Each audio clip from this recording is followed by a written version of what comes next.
Today we're talking about a Gottlieb Jumpin Jack. This is actually my game, has a slightly modified back glass. Anyways, it's a pretty nice game. I've had it a while, like 10 years. And I did a lot of work to it when I first got it, and it was always, I thought, in pretty nice condition. But now it's developed a reset problem. I'll turn it on and see if I can. It doesn't always happen, but it happens a fair amount. So here, I'll go ahead and start a game.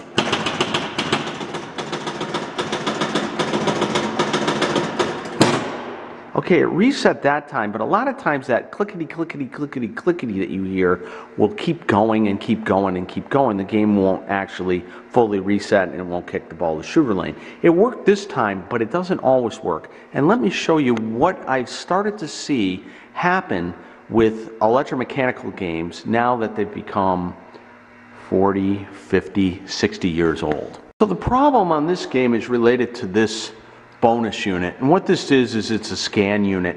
So anytime any of the drop targets go down at the end of the ball, this unit scans the drop targets to see which ones are down and then award I think it's like a 1,000-point bonus per drop target down.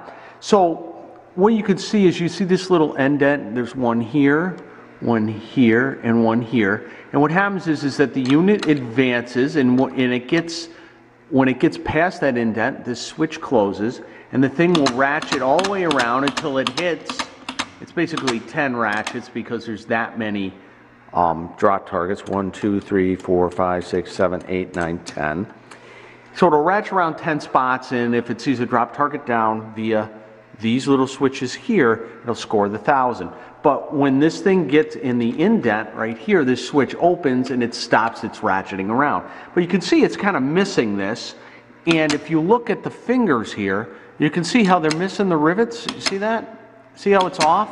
Now normally what I would do is just loosen these screws and tighten or change the position of this and then retighten them.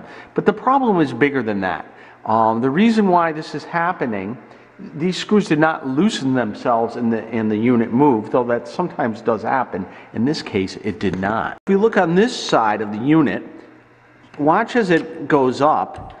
I don't know if you could see this little lever here, all the play that's in it. Watch it. See as it moves? You can see kind of like the black mark that this thing, in fact, has a ton of play in it. So what I think is happening is because this little arm has so much play that it is not reliably advancing the cogs on the unit. So what I'm going to do is I'm going to take this arm off and take a closer look at it and see what's going on with this wear point. And again, because these games are getting old, things like this happen a lot where parts are getting worn. I mean, these games were only designed for a 5-year life cycle, and here it is, this game's well over 40 years old. So in order to get this off, I'm going to have to get this out of the way. There's a couple screws here. I can get this switch stack, slide it out of the way, then remove an E-clip, and this whole thing will just come right off. Here's the part removed from the stepper unit, and as I suspected, this part here has just a ton of play in it. Look at this, it moves all around in many directions. Look right there, see how that moves? That is wore out. It's like the metal in this thing I'm moving, the hole has elongated, and that is providing unreliable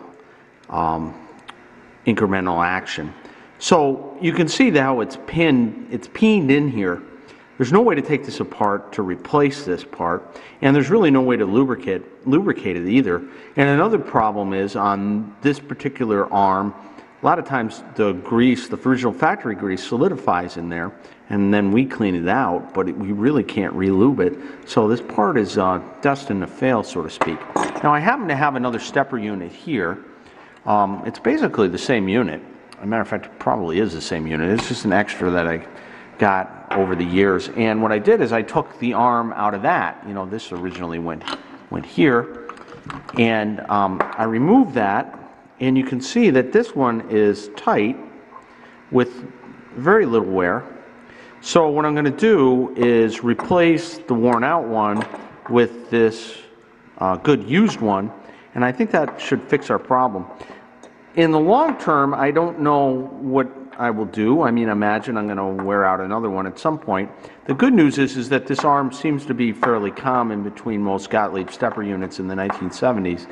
So maybe I should stock up on these things, or call Steve Young and see if he's going to remake them, or see if he has some sort of solution where I could grind this off and remove it and just replace this part, because this is the part with all the play in it, this little bracket right here that I'm moving. And I think a new one of those repeened in here, or maybe with some other kind of shoulder bolt, would probably fix the problem too. So I have the new arm installed, and we're going to come over here and I'm going to advance the unit. Now, I've done no other changes. I didn't change this position and I didn't change the rivet position, but you can see now the rivets line up with the snowshoes, and I think I'm good to go. But I do have to, I am going to take this off and clean up this unit with a little 600 grit and re-lubricate it, because it is a little sluggish. So I think that's probably due. This game has had a lot of play since I last serviced it. So, but overall, the lack of play in this little arm right here, this thing, has made all the difference in making this unit run right.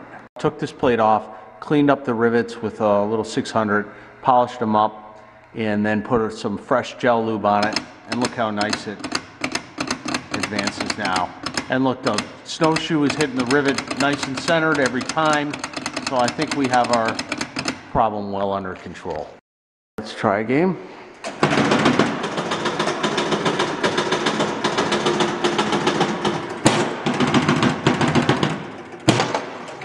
You hear that toot toot? That's that stepper scanning the drop target. So if I put down these 4, and then when I lose the ball, you'll hear it scan through that 10 times on the looking for the down targets.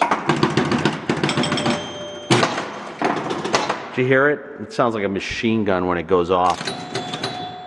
Try it again. And of course it resets the targets. So we're in business now, and do it on that side.